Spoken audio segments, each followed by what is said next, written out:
Hello, this is Heather. In this clip, what I'm going to show you how to do is roll a henna cone and then fill it with your henna paste so that you're all ready to apply it to the skin.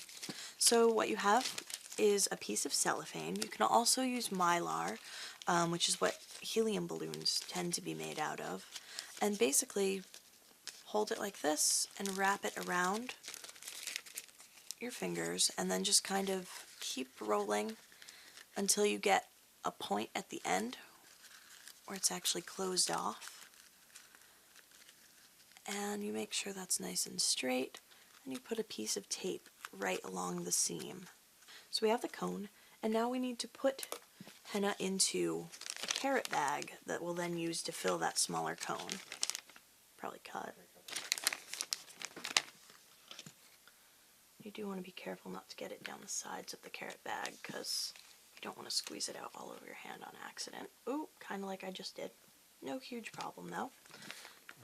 Okay, should go on the tape, but yeah. Tell me when. Okay, go ahead. Okay, so I accidentally got a little bit of henna there, so I'm just going to wipe it off with a paper towel. The design on them. So then, you squeeze the henna down. Again, try to have it not coming out the top so you don't get it on your hand. You cut the tip about that wide.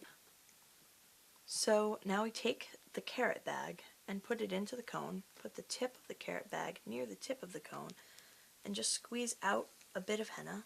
What I like to do is squeeze that with your fingers down to the bottom, just so that you don't get any air bubbles down there. And then you keep squeezing, again trying not to have air bubbles, and just fill up gradually. And just keep squeezing out the henna.